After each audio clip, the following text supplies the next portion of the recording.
But how does these drugs come in India? जैसे बीच में आ रहा था कि वेडिंग कार्ड्स के थ्रू भी ड्रग्स लाए जाते हैं या ड्रोन्स है। इसमें मेजरली अगर भारत के बाहर से अगर ड्रग्स आता है तो ये तो सी रूट थ्रू आता है, जो बड़ी बड़ी कंसाइनमेंट सीज होती है हमारी कोस्ट गार्ड, नेवी, डीआरआई जैसी बड़ी बड़ी एजेंसियां सीज करती है इसे।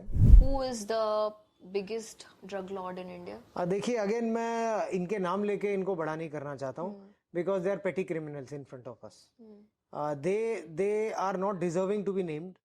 दीज आर देश के दुश्मन हैं, ये गंदे लोग हैं, तो मैं उनका नाम अपने जबान से नहीं लेना चाहता। But when we are talking about the Bollywood connection also, don't you think that these drug dealers or drug peddlers, they are making Bollywood stars as the ambassador of the drug culture? See, Raveji, I don't want to comment on that, on these kind of things. But as I said earlier also, there should be some responsibility. But is that इतना आसान है drug peddler से भिड़ जाना? आप भी भिड़ गए, इतना आसान है? This is the part and parcel of my life, my job. I do my job because it is a passion for. मैं मेरी सैलरी के लिए नहीं, मेरे पैशन के लिए जॉब कर रहा हूँ, भारत माँ की सेवा करने के लिए। I consider myself to be very fortunate, you know. पैसे ज्यादा है नहीं बहाने के लिए, लेकिन खून बहुत है बहाने के लिए, देश के लिए।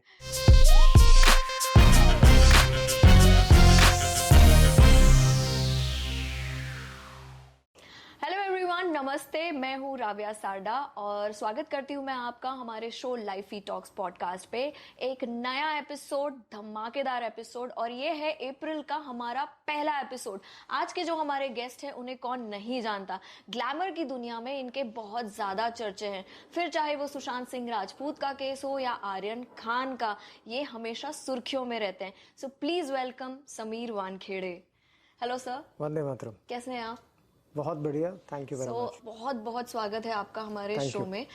समीर जी, मुझे एक बात बताइए, अभी इस वक्त जब हम ये पॉडकास्ट शो शूट कर रहे हैं, इंडिया में कितना ड्रग्स है? देखिए, भारत में तो दो सबसे इम्पोर्टेंट प्रॉब्लम्स है जो हमारा देश फेस कर रहा है। एक तो टेररिज्म और दूसरा ड्रग्स। राइट। सो जो 30% यूथ है हमारी कंट्री का, these are very important. This is very important to make a country from developing country to a developed country. अगर ड्रग्स की आप बात करें तो ये it is a very very serious problem जो हमारी कंट्री फेस कर रही है। It is not any gender specific, it is not any community specific, it is not any country specific. Her state में ये अपनी जाल फैला रहा है, स्पेशली मेट्रोपॉलिटन सिटीज में। So to quantify, it's very difficult to quantify the exact amount what is present. लेकिन जिस हिसाब से सीजर्स हमारे जो भारत की एजेंसीज कई प्रकार के करती है, तो उससे लगता है कि बड़े पैमाने पे हमारे कंट्री में ड्रग्स आ रहा है। Okay, but there is no number to this. There is no number, quantify करना बहुत मुश्किल है, क्योंकि बाहर से भी आता है और यहाँ पर भी मैन्युफैक्चर आता कहाँ से है इतना ड्रग्स? देखिए, जो हमारी एनिमिकल कंट्रीज हैं, तो वो भी हमारे देश को डिस्टेबलाइज करने के लिए डेलिबरेटली ड्रग्स पुश करते हैं थ्रू बॉर्डर्स। राइट। उसके अलावा भी कुछ यूरोपियन कंट्रीज है जहां पर ड्रग कुछ प्रकार के मैन्युफैक्चर होते हैं। कुछ north American countries, south American countries भी है जहां से कुछ प्रकार के ड्रग्स आते हैं, जैसे कि कोकेन है, hydroponic weed, this kind of drugs which come from the north American continent and south American continent. कहते हैं कि किसी भी देश को तबाह करना है तो उनके यूथ को टारगेट करो, उनके यूथ को ड्रग्स का एडिक्शन करवा लो या ड्रग्स की तरफ धकेल दो। तो इंडिया में अगर हम बात करते हैं तो ये ड्रग कार्टेल कैसे काम करता है और यूथ को कैसे टारगेट करते हैं, ये बच्चों को कैसे टारगेट करते हैं? इनका जो मेजर टारगेट होता है, ये जो ड्रग कार्टेल है, ऑर्गेनाइज सिंडिकेट्स होता है, तो ये 16 साल की उम्र से लेके 25 साल के जनरली जो यंगस्टर्स कॉलेजेस में होते हैं उनको टारगेट करते हैं। क्यों? क्योंकि ये काफी गलीबल होते हैं। सेकेंडली, जो पीर प्रेशर भी होती है इनकी कि having drug is cool. Yes. So peer pressure के कारण भी ये करते हैं, एक्साइटमेंट के कारण भी करते हैं, एडवेंचर के कारण भी करते हैं। तो गलीबल क्राउड होता है इस एज दौरान, तो पहले तो उन्हें हैबिचुएटेड करते हैं। ये हैबिचुएटेड होने के कारण, क्योंकि ये ड्रग्स जैसे कि कोकेन, एमडीएमए, मेफेड्रोन, ये कुछ एक्सपेंसिव ड्रग्स होते हैं, तो इनका सेवन करना और इस एक्सपेंसिव चीजों को पालने के लिए भी आपको पैसे की जरूरत होती है to keep on feeding yourself. So ये पैसे कहाँ से आएंगे फिर आपके पास में?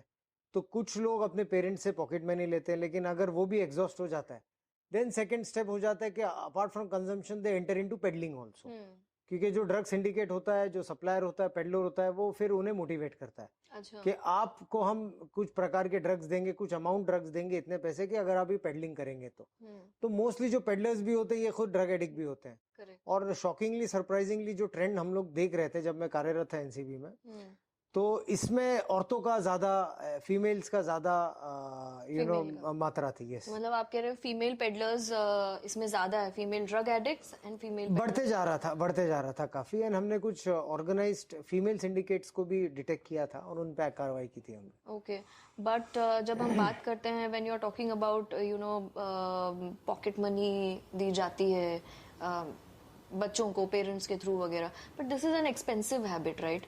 ये काफ़ी एक्सपेंसिव हैबिट है ड्रग्स की, तो इसमें मतलब कितना ये लोग खर्चा करते हैं? देखिए, ये काफी अलग अलग चीजों का अलग अलग प्राइस होता है। मैं आपके पॉडकास्ट पे प्राइस बता के लोगों को एनकरेज नहीं करना चाहता हूँ, लेकिन अगर आप देखेंगे ड्रग जैसा hydroponic weed, cocaine, then MDMA, ये सब एक्सपेंसिव ड्रग्स आते हैं जो नॉर्मल बच्चा अफोर्ड नहीं कर पाता अपने पॉकेट मनी से रूटीनली, रेगुलरली। और अगर आप दूसरे ड्रग्स देखेंगे जैसे कि हेरोइन, चरस या गांजा, ये काफी सस्ते ड्रग्स होते हैं। ये सस्ते ड्रग्स है? हाँ बिल्कुल। तो it's all different drugs have different kind of prices. LSD भी देखेंगे, ये भी काफी एक्सपेंसिव होती है। But how does these drugs come in India? जैसे बीच में आ रहा था कि वेडिंग कार्ड्स के थ्रू भी ड्रग्स लाए जाते हैं, या ड्रोन्स है, सी कार्गो है, कैसे एंटर होता है? ड्रग्स बहुत प्रकार के मोड्स ऑपरेंडी ये ड्रग सिंडिकेट यूज करती है। इसमें मेजरली अगर भारत के बाहर से अगर ड्रग्स आता है तो ये तो सी रूट थ्रू आता है, जो बड़ी बड़ी कंसाइनमेंट सीज होती है हमारी कोस्ट गार्ड, नेवी, डीआरआई जैसी बड़ी बड़ी एजेंसियां सीज करती है इसे। उसके अलावा भी, और ये ड्रग जैसे हेरोइन, ये सी के द्वारा आते हैं बार्जेस में, शिप्स में। उसके अलावा भी जैसे साउथ अमेरिकन कंट्री से कोकेन आता है, तो ये भी शिप के द्वारा आते हैं और ऑन पर्सन आता है। कभी कभी कोई पेट में कैप्सूल का कंज्यूम कर लेता है, कोई बैग, कोई बैग में कंसीलमेंट फॉल्स बॉटम करके लेके आता है। उसके अलावा भी कुरियर का काफी यूज होता है। कुरियर के मार्फत भी काफी ड्रग्स आते हैं, जैसे कि मैथाकेलोन कभी कभी आ जाता है, मेटाम्फेटामाइन भी आ जाता है कभी बाहर से, तो ये भी कुरियर से। And hydroponic weed is a major problem from couriers. इसे ग्रीन टी डिक्लेयर किया जाता है, कॉफी गवर्नमेंट कॉफी करके डिक्लेयर किया जाता है, so that it can not be detected by the customs, by the postal. जो आप ये बोल रहे हैं उसको मतलब नॉर्मल टर्म में क्या बोला जाता है? There must be a name for this. Hydroponic weed को जनरली ग्रास वीड, ये सब वर्ड इस्तेमाल किया जाता है। तो ये कुरियर में जब आते हैं तो पकड़ा नहीं जाता है? बहुत हमारी एजेंसी सक्षम भी है, पकड़ा जाता है। कुछ बाहर भी निकल जाते हैं जो यहाँ पर भी पकड़ने की कोशिश करते हैं, ऑन फील्ड भी। लेकिन ये कंसीलमेंट काफी स्ट्रांग होता है इनका। एलएसडी जैसे ड्रग्स भी पोस्ट कार्ड के द्वारा आते हैं, जैसा आपने कहा था अभी। So we need to have a full throttle approach against these kind of drugs. Awareness plus intelligence plus efficient law enforcement. Okay, and how is the law enforcement working towards that? देखिए, अभी आप जैसा देखेंगे, मैंने आपसे पहले भी कहा है कि एजेंसीज हमारी जैसे कि coast guard, Indian navy, DRI, they are doing wonderful job. Yes. And जैसे हमारे माननीय प्रधानमंत्री जी का भी जो प्रायोरिटी है, that is on drugs. So looking at that, all the agencies are doing wonderful job. And as मैंने जैसे आपको कहा है कि multi-pronged approach is required. Number one is efficient law enforcement of anti-drug laws. Right. Number two is the cutting of the demand and supply chain. And number three would be creating awareness in colleges, schools, and law enforcement agencies how to detect drugs. Yes. Correct. It's important. अगर हम बात करें drugs की, who is the biggest drug lord in India? देखिए, again मैं इनके नाम लेके इनको बड़ा नहीं करना चाहता हूँ, because they are petty criminals in front of us. They are not deserving to be named. These are देश के दुश्मन हैं, ये गंदे लोग हैं, तो मैं उनका नाम अपने जबान से नहीं लेना चाहता। लेकिन हाँ, ये जरूर कहना चाहता हूँ कि अभी भी देश में कुछ मोटिवेटेड एजेंसीज है, कुछ मोटिवेटेड ऑफिसर्स हैं जो इन्हें डिसमेंटल करने की कार्य क्षमता रखते हैं। Sameer ji, which state in India has highest number of drug addicts? मतलब अगर हम स्टेट की बात करें तो कौन सा ऐसा स्टेट है जो नंबर 1 है ड्रग एडिक्टर्स के लिए? Rather than state, I would like to clarify these are big problems in metropolitan cities. Okay. जैसा कि मुंबई, दिल्ली, कुछ हद तक Chennai also, then after that Bangalore. These kind of cities are there where huge drug consumption is happening, both as a transit point, both as a consumption center as well as supply center. So ये जो हमारे top metropolitan cities है, यहाँ पर काफी ज्यादा seven है drugs का. Okay, I thought it is Punjab.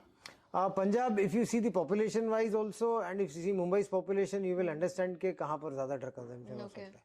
Punjab, yes, Punjab is also, it is a border state, and वहाँ पर भी generations are going, in some other direction. Fortunately now everybody's focus is there on Punjab, all law enforcement agencies also, and you'll see, I'm hopeful you'll see in few days difference will be there. Because I've heard sources कहते हैं कि पंजाब से border से Pakistan border से पंजाब में drugs enter होता है. देखिए, ये तो जो हमारी एनिमिकल कंट्री है पाकिस्तान, ये तो हमेशा इंडिया को हार्म करने के लिए, डिस्टेबलाइज करने के लिए कुछ ना कुछ कारनामे तो करती है. Apart from that also Punjab इसके लिए फ्रंटियर स्टेट है. जो हेरोइन की सप्लाई होती है वो दैट इज अक्रॉस बॉर्डर्स. बीच में कुछ जब यातायात का भी, जब ट्रेन्स और बाकी के बसेस सर्विसेज भी चल रही थी, तभी भी काफी सीजर्स वगैरह भी होते थे. अक्रॉस दी बॉर्डर्स ऑल्सो काफी टनल्स वगैरह करते हैं ये लोग, try to hoodwink the officials, the BSF, the army, and they try to push in. But मैं ये भी आपको कहना चाहूंगा कि the number of seizures also very high. हमारी एजेंसीज भी काफी अलर्ट है इन सीजर्स करने के लिए. जैसे हम बात कर रहे हैं कि ड्रग्स एक बहुत ही एक्सपेंसिव हैबिट है, राइट? तो बच्चे जनरली, जो यूथ है, शुरू ही वहाँ से होता है कि ड्रग्स कंजम्पशन जब करते हैं that is a crime, right? And then they start consumption के बाद जब पैसे नहीं होते हैं, जैसे आपने बताया कि पॉकेट मनी उतना नहीं हो पाता है, these are the expensive drugs. तो बैग बोरो कर लिया, बैग कर लिया, स्टील कर लिया घर से. बट अगर उससे भी if they are not able to fix their need of addiction, तो ये लोग क्या करते हैं फिर? जैसा पहले भी मैंने आपको बताया कि after this if they try all these things, उसके बाद भी नहीं होता, दे स्टार्ट पेडलिंग. पेडलिंग के बाद में उनको ड्रग्स भी मिलते हैं और कुछ पैसे भी मिलते हैं. Slowly from peddling they graduate to supplying if you don't stop them. तो आगे आगे it is a vicious circle. आदमी लॉ एंड एनफोर्समेंट के घेरे में आता है. कंजम्पशन के लिए अगर मैं आपको बता दूं कि there is a section 27 small a of NDPS act which gives you imprisonment for 1 year and fine of 10,000 rupees. Apart from that, NDPS में भी प्रावधान है इन ऐसे कंज्यूमर्स के लिए कि you can opt for rehabilitation. Section 64 कहता है. तो कायदा और कानून और लॉ, जो न्याय प्रणाली है, इन्हें एक विक्टिम की तरह देखता है. लेकिन यही अगर आप पेडलिंग करना स्टार्ट किए या सप्लाइंग करना स्टार्ट किए, तो NDPS की कठिन, जो सबसे डेंजरस धाराएं होती है, सबसे कठोर धाराएं होती है, जैसे section 27A which is financing illicit trafficking, और बाकी के सेक्शन 22 के द्वारा आपके ऊपर कड़ी से कड़ी कार्रवाई हो सकती है. Okay, like that. Yes, it can be imprisonment up to 20 years till 10 years. But ये तो बहुत ही ज्यादा नंबर में यूथ के पास है. ऐसा लगता है किसी को डर ही नहीं है. There are rave parties going on. I understand. So many things. I understand. For that reason he we were very aggressively, जब मैं NCP में कार्यरत था, हमारे जो काम चल रहे थे, काफी अग्रेशन में चल रहा था, to fight drug trade. Correct. We did that. We were all successful in dismantling around 14 gangs in Maharashtra. Okay. More than 357 hardcore drug peddlers and suppliers were also arrested. So we were very, effective in tackling that. What I, tried our humble efforts to handle these kind of things. आपने just on a light note, जैसे आपने अभी बताया that आपने इतने gangs को पकड़ा है, हाउ इज द सीन? ये एक्चुअल में जैसे मूवीज में बताते हैं वैसे होता है कि जाके पकड़ लिया और See, it's a very I'll tell you, Ravya ji, it's very technical issue, these things whenever operations are there. So these are, खुद ये ड्रग एडिक्ट होते हैं, खुद ड्रग्स का सेवन कंजम्पशन करते हैं, तो इन्हें आइडिया नहीं होती कि क्या करें. So they tend to physically attack you most of the time, and it tends to happen a violent kind of skirmishes lot many times. इस दौरान we are also prepared to handle these kind of people legally. सक्षम है हम लोग handle करने के लिए. So you carry your guns and everything? It's a routine part and parcel of the thing, क्योंकि काफी बार हमारी भी टीम भी अटैक हुई है, then घायल भी हुए हैं काफी बार, so it's a part and parcel of the job. But yes, मैं ये जरूर कहना चाहूंगा आपके सामने कि जैसे फिल्म में once you neutralize, तो जो कागजी शेर जिसे कहते हैं, finally they turn out to be that only. Okay. And जब आप जनरली जैसे ये रेड डालने जाते हैं, तो व्हाट इज द सिस्टम कि कैसे आप को पता है ये प्रोसेस कैसा है कि जैसे it's all technical procedures, NDPS act कहता है, देयर आर वेरियस सेक्शंस के जिन्हें हमें फॉलो करने पड़ते हैं. जैसा आप मूवी में देखते हैं, इतना इट इज नॉट इजी और flowery. There are some procedures, technical procedures which we need to follow. There is some intelligence network also जहां से आपको इंफॉर्मेशंस आती है, उसे आप राइट डाउन करते हैं, नोट डाउन करते हैं, फिर पेपर वर्क होता है. उसके बाद में there are lot many things, you have to follow the guidelines, you have to follow the acts. Does the paperwork take long time? Yeah, it is mandatory also to be fair with the investigation. So it's not that what you see in the movie के just आप जा रहे हैं, red कर रहे हैं और चले गए. It's not like that. It is a tedious procedure, but yes, we enjoy that, and we enjoy serving our motherland. So what time do you go? ऐसा कुछ specific time? नहीं, मेरा तो favorite time basically night ही होता था, because and Saturday and Sunday.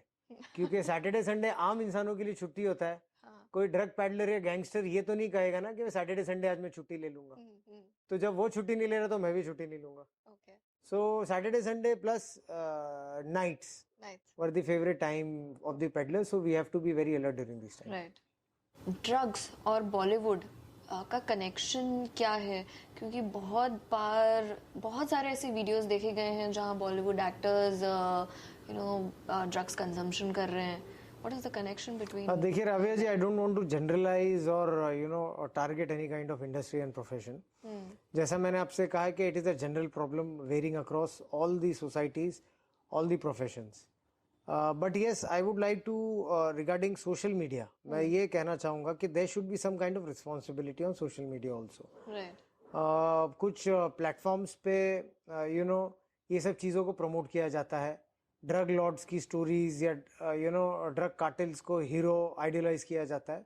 तो इससे हमारे समाज में बहुत गलत मैसेज पहुंचता है. दे थिंक, जैसा मैंने आप पहले भी कहा, they think drug consumption, drug trade is very cool, जो हमारे यंग क्राउड है. सो इस चीज की काफी मैं खंडन भी करता हूँ. तो there should be some responsibility on few people, there should be some responsibility on the social media. Stop idealizing and stop glamorizing such kind of thing. This is a threat to the nation, and it is a very, very serious kind of threat what we have. It is bad for your body also, and it is bad for your nation also. So stop doing that. But when we are talking about the Bollywood connection also, don't you think that these drug dealers or drug peddlers, they are making Bollywood stars as the ambassador of the drug culture? See, I Ravi ji, I don't want to comment on that. On these kind of things, but as I said earlier also, there should be some responsibility, because the nation and the youth looks at some kind of people, be it sportsmen, be it in any industry, when you are a known face. So there should be responsibility for what you do and what you promote.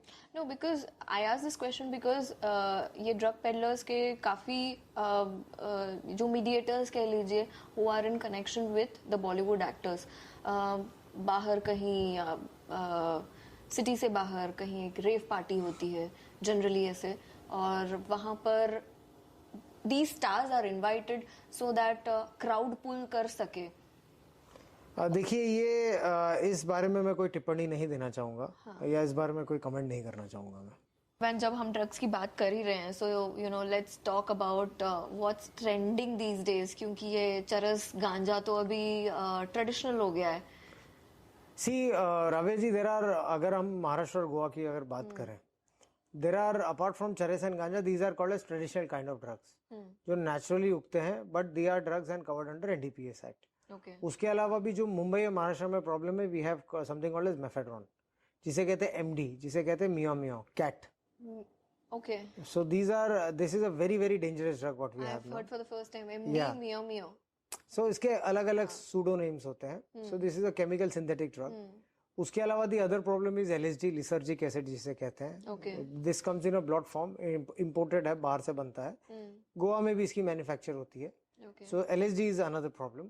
उसके बाद में there is one more drug called as methamphetamine, जिसे amphetamine group से आता है. ये भी एक इश्यूज है महाराष्ट्र में, मुंबई में.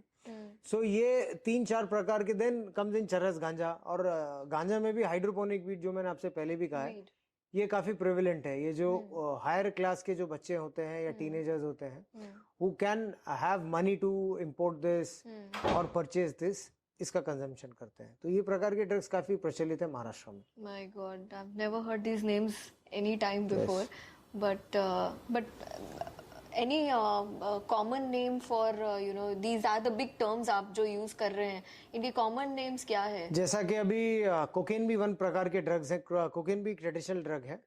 वो भी लेकिन high class can only afford it. Cocaine को कोकिया कहते हैं. दिस मेटाम्फेटामाइन को मेथ कहते हैं. मेफेड्रोन को भी MD कहते हैं. MD, हाँ. हाइड्रोपोनिक वीड को वीड कहते हैं, ग्रास कहते हैं. तो ये सूडो नेम्स हैं. यस, बट मैंने सम टाइम बैक कभी ऐसे सुना था किसी से कि ग्रास या weed it's not harmful. Smoking kills, smoking is injurious to health, tobacco is not good for health, but कहते हैं कि ये तो जड़ी बूटी है. सी, ड्रग्स होता है. नशे की चीज होती है. अगर ये गलत है तो it should not have been in NDPS act. So I completely desist ये kind of thinking. Drug is drug and इसके side effects are too many. Suicidal tendencies होती है, lack in concentration होता है. Finally, it is a foreign object which is bad for your health. But this is legal in many countries, right? Yes, of course it is legal in many countries. लेकिन हमारे country में जहाँ पर 140 million की population, 140 billion की population है, and यहाँ पर जहाँ पर control mechanism भी काफी हम डिफिकल्टी से कंट्रोल कर पाते हैं. तो it is very prone to abuse.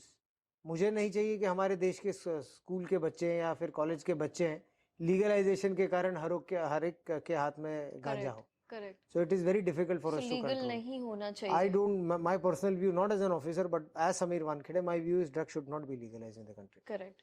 What is MDMA and ecstasy? See, ecstasy is basically methaqualone. MDMA is another synthetic kind of drug. ये बेसिकली पाउडर फॉर्म में होते हैं.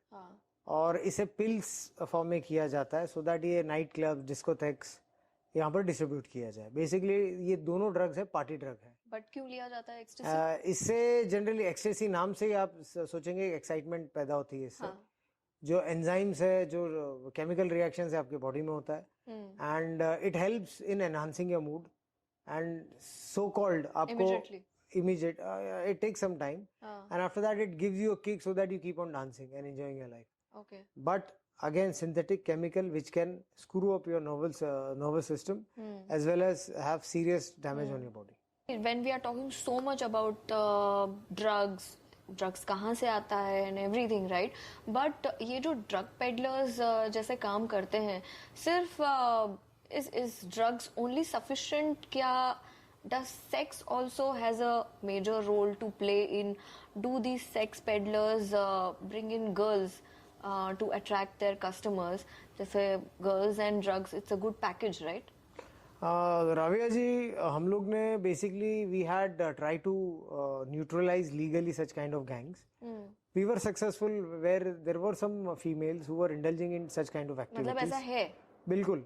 They were indulging into such kind of activities and they were operating in some nightclubs and discotheques. So we were successful in identifying them and taking action on them. Secondly, जैसा मैंने आपसे mephedrone के बारे में कहा है, अभी MD के बारे में कहा है. So there is an unholy nexus between this kind of drugs where this drug is used for when females जो पीड़ित महिला होती है, जो प्रोस्टिट्यूशन के बिजनेस में होती है, तो इन महिला कभी कभी they are being forced to use this kind of drugs also to give it to the clients, and after that it is a very unholy and very dirty kind of nexus between mephedrone and sex. So girls are brought Absolutely, in, yes. roped in, Absolutely, yes. इसमें कहीं ना Yes, कहीं yes. attract And करने we के have लिए. taken action and we have arrested couple of gangs like that. Okay but ये जो ecstasy MDMA या आपने जितने भी अभी नाम बताए हैं, इनका लड़कियों पे, जैसे आपने बताया कि you know women are getting into this culture more and more, तो what are the side effects? See, side effects जो biological है वो तो same ही होगा what they have on males. But the sad trend what I saw and you know what we have witnessed is more and more women are you know being dragged or being attracted toward drug consumption. Why? The speed is very much, you know. Again, as I said, के the content of being cool, Okay. peer pressures, and the artificial kind of society where you know these kind of things are appreciated and accepted. Being so cool is so much important. It is not if you think logically. Consumption of drug is very uncool. But yes, due to some kind of social media promotions, glorifying such kind of activities makes a false halo of drug being cool, but it is not. Yes मतलब अगर मान लीजिए party में जा रहे हैं, Absolutely. लड़के लड़कियां सभी उस पार्टी में हैं, व्हाट हैपेंस इज अगर इन केस आप ड्रग्स नहीं भी ले रहे हो बट अगर कोई लड़का या लड़की देख लेता है, You won't be accepted into that group and you will be, you know, kind of a laughing stock for them. and that is why to be Yeah. part of that group. To be part of that group and, you know, to make yourself looking hip and cool. So that is the issue. But ये नहीं जानते कि after this they will be entering into a very different world of consumption, slowly and gradually destroying their life. But how is all these things is supposed to be stopped? Bharat को free कैसे रखेंगे? भारत को free रख सकते हैं, sure shot रख सकते हैं, जैसा कि मैंने आपसे कहा कि efficient, yes of course, efficient law implementation. You need to target the suppliers जहाँ से आता है. You need to target the manufacturers जो यहाँ पर बनाते हैं. You need to target the peddlers जो इसे peddle करते हैं. And of course you need to take legal action on the consumers because it is in the act. So you need to have a multi-pronged approach. You just cannot sit in your office and you know give directions कि हम सिर्फ बड़े ही case करेंगे, हम छोटे case नहीं करेंगे. तो छोटा केस कौन करेगा? जो माँ और बहनें, जो फैमिली सफर कर रही है, उनको उनका निवारण कौन करेगा? Correct. So we need to have a multi prong approach, जो हमारे माननीय प्रधानमंत्री जी हमेशा कहते हैं कि top to bottom that needs to be targeted. But is that इतना आसान है ड्रग पेडलर्स से भिड़ जाना? आप भी भिड़ गए? इतना आसान है? This is the part and parcel of my life, my job. I do my job because it is a passion for. मैं मेरी सैलरी के लिए नहीं, मेरे पैशन के लिए जॉब कर रहा हूँ, भारत माँ की सेवा करने के लिए. So when you target this people, लाजमी सी बात है कि ये आपको भी फिजिकल टारगेट करने की कोशिश करेंगे, which they try to do lot many times. उसके अलावा अगर वो नहीं हो पाता तो वो आपके फैमिली पे अटैक करेंगे, which they try to do. अगर उससे भी ऑफिसर रुकता नहीं है, they come on your caste, religion, they come on your personal things. उससे भी अगर नहीं होगा तो they come on your integrity. तोड़ देंगे, तोड़ने की कोशिश करेंगे. लेकिन एक भारत माँ का छोटा सा सेवक हूँ, टूटने वाला तो हूँ नहीं. मरते दम तक लड़ूंगा और सबको मुंह तोड़ जवाब दूंगा. आपने कहा आप भारत माँ के बेटे हैं and you know you are serving the nation, पर जैसे मैंने कहा आप भिड़ गए लोगों से. इस चक्कर में आपको डेथ थ्रेट्स भी आई होगी, हमला हुआ आपके ऊपर, मैंने आते ही देखा आपके सर पर लगी हुई है, ये चोट कैसे लगी? ये तो आप जो फिजिकल जो विजुअली दिख रहा है, बट काफी जगह और शैटर्ड हूँ. यू नो कुछ स्कर्मिशेस हुए हैं मेरे 17 साल के करियर में. कुछ I have to undergo some operations also, लेकिन कुछ कारणवश नहीं जा रहा हूँ अभी, कुछ कारणों से. कुछ नाइजीरियन पेडलर्स से भिड़त भी हुई थी, तो वहाँ पर भी कुछ फिजिकल अटैक्स हुए थे. वेस्टर्न सबर्ब मुंबई में भी कुछ फिजिकल अटैक्स हुए थे, नवी मुंबई में भी कुछ फिजिकल अटैक्स हुए थे. So this is the part and parcel of your life. I consider myself to be very fortunate, you know. पैसे ज्यादा है नहीं बहाने के लिए, लेकिन खून बहुत है बहाने के लिए, देश के लिए. So I am fortunate doing that and it is जब खाकी वर्दी पहनी है तो फिर क्या सोचना है. तो अगर ऑफ कोर्स और in the line of your duty अगर कुछ हो जाता है, so what fortunate thing can be more than this. और रिसेंट हमला आप पर कब हुआ?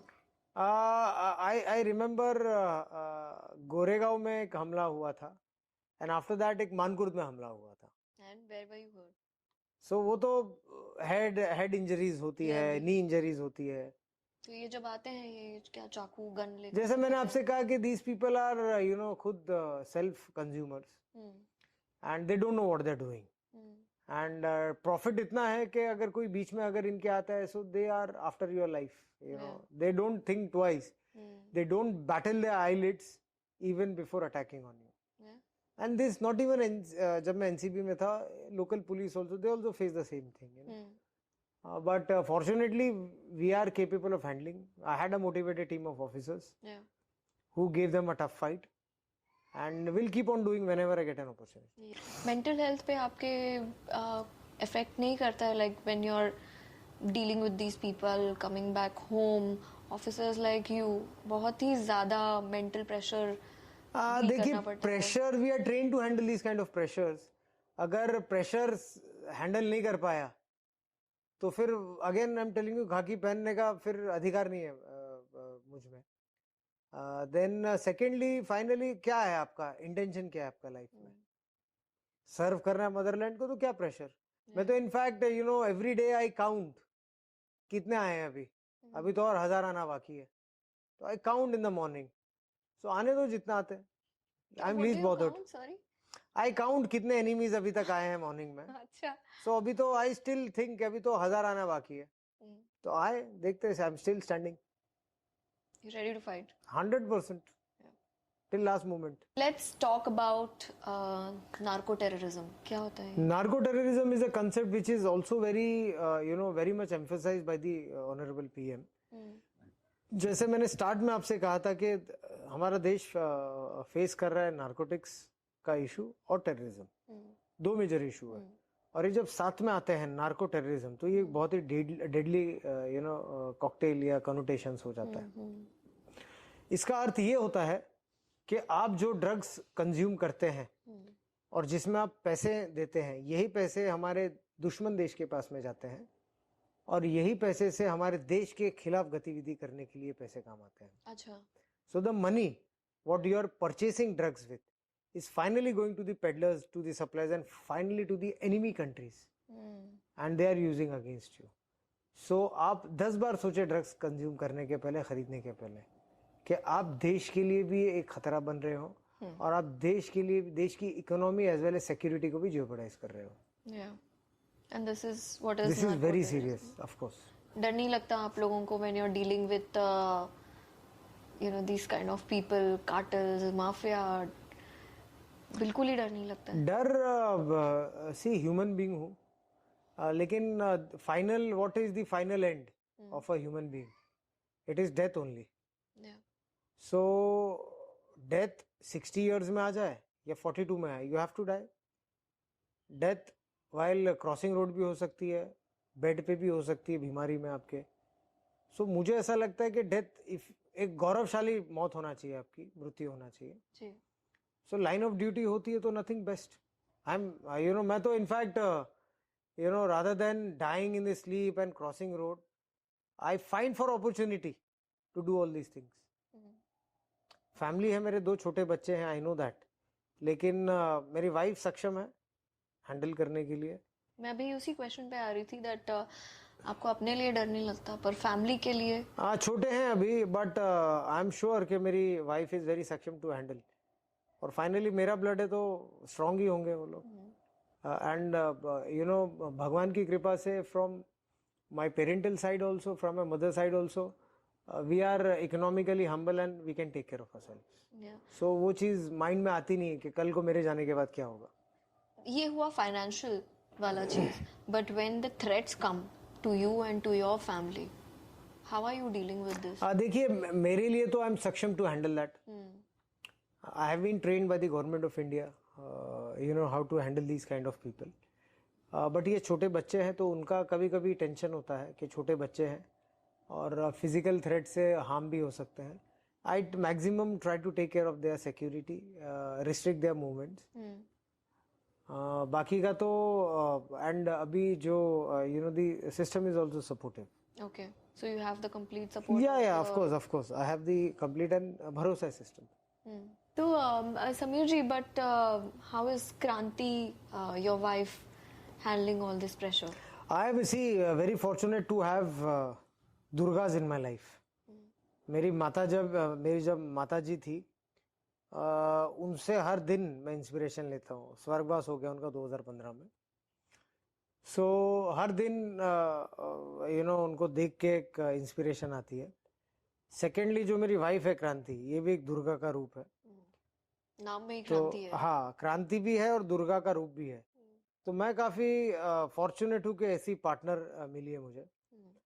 तो वो तो इनफैक्ट मुझे और एनकरेज करती है कि जब भी ऐसा कुछ होता है, जब भी कोई ऑपरेशन हो, जब भी कोई काम हो, तो धर्म कार्य जो राष्ट्र सर्वोपरि का कंसेप्ट है उसके माइंड में कि nation is first then come family. Encourage करती काफी, बिल्कुल भी डरती नहीं है. कंधे से कंधा लड़ाती है साथ में. कहती है भिड़ जाओ. 100%. और तो साथ में ही है मेरे. तो जब ऐसा पार्टनर आपके साथ में है तो फिर किस बात की चिंता. ड्रग्स में जो अभी डार्क वेब और क्रिप्टो करेंसी बड़ा ही फेमस हो रहा है, is cryptocurrency used in drug trade? This is a very important question what you are asking me. जो अनसीन एनिमी है ये क्रिप्टो करेंसी और डार्क वेब है अभी फिलहाल ड्रग्स ट्रेड में. फॉरेन में जैसे मैंने आपसे कहा है कि LSD, हाइड्रोपोनिक वीड, ये सब ड्रग्स हुआ करते हैं. तो इसे क्रिप्टो करेंसी के द्वारा मंगाए जाते हैं. डार्क वेब से ऑर्डरिंग होती है. यस. इसमें यूएसपी ये है कि कौन मंगा रहा है और किसके पास जा रहा है, सप्लायर कौन है, ये एक अनोनिमिटी है. So anonymity is the USP of cryptocurrency and dark web. Okay. Which needs to be countered, and this is an unseen enemy which we are facing now. Okay. And ये कौन सा cryptocurrency use? Lot many cryptocurrencies. I don't want to name these cryptocurrencies. लेकिन lot many things, bitcoins, Ethereum, and all these kind of cryptocurrencies are being used for going on dark web, ordering, selecting, and after that illegally importing to the country. बहुत गलत है. Absolutely. और ये बढ़ता जाएगा. Unless and until if you don't put a stop. कर रहे हैं. एनसीबी में भी कार्यरत होते हुए भी काफी केसेस हमने बुक किया था इस बारे में. जब हम आपकी फैमिली लाइफ के बारे में बात करते हैं, अभी लास्ट क्रांति मैडम से डांट कब खाई आपने? अभी उससे तो हर दिन डांट खाता हूँ मैं. बट लास्ट डांट याद है मुझे कि when she scolded me. Basically क्या है कि मेरी food habits are very poor. I eat once a day. Okay. I only eat in the afternoons. और रात को खाना नहीं नहीं, I don't eat in the night. शास्त्रों में भी, आयुर्वेदा में भी हर जगह है कि सनसेट के बाद में खाना नहीं खाना चाहिए. And I also respect that sanctity of Vedas and Shastras. तो जब when I don't eat in the night and she has to eat alone, तो she gets very angry with me. तो वो लास्ट था कि मेरी फूड हैबिट पे she got mad at me. But anyway this is the way I am. And पिछले 2013 से I have been eating once a day and it won't be changing that. So that is the last dart जब मैंने खाया था. She was asking me to change my habits. And you said no. I will not do that. अब मतलब शाम को लेते क्या हैं फिर आप कुछ? I generally my food habits are in the morning I eat 2-3 types of fruits, which is taking care of the fibers and fructose. After that in the lunch I eat any kind of vegetables, lentils, दाल हो जाए, या nonveg भी मैं थोड़ा कुछ खा लेता हूँ कभी कभी. I am not that avid non vegetarian. I don't eat rice and roti at all. Nothing. No carbs. नहीं, रोटी भी नहीं खाता, राइस भी नहीं खाता हूँ. सो व्हाटएवर, दाल अगर हो जाए तो दाल खा लूंगा, सब्जी हो जाए तो 2 प्रकार की सब्जियां खा लूंगा. और सब्जी विद व्हाट? ना, विद नथिंग. ओनली सब्जी, दाल या कोई वेजिटेबल अगर मिल जाए वो खा लूंगा मैं. और उसके बाद around 4 to 5 I have some coffee और something like that. But eating only sabzi will be kind of a munch, right? देखिए हमारी ये हमारी it is all mind game.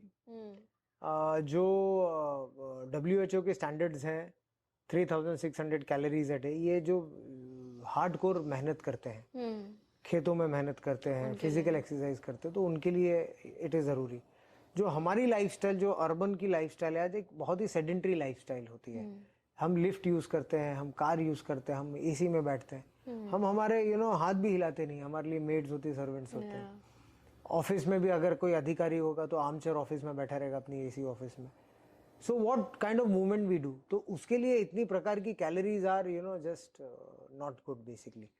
आजकल के भी मॉल के डाइट में, बाहर के डाइट में सिर्फ शुगर्स होता है, सम LDL कोलेस्ट्रॉल्स होते हैं जो बॉडी के लिए अच्छे नहीं होते, ट्रांस फैट्स होता है, so these things I avoid generally.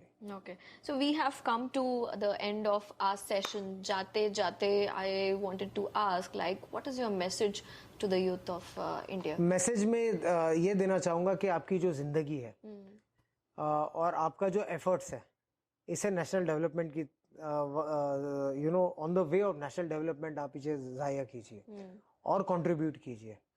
Don't waste your time in wrong things like drug consumption. Correct. Number 2, आप आपके लाइफ के एटलीस्ट 5 to 10 years देश सेवा में अर्पित कीजिए। पहले देश आएगा, फिर आप आएंगे, आपकी फैमिली आएगी।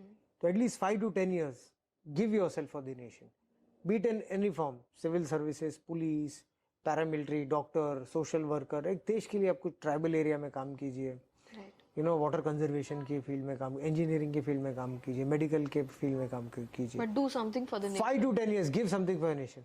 You just cannot sit in your office, in your cushy bedroom, and after that expect कि देश आपके लिए क्या कर रहा है।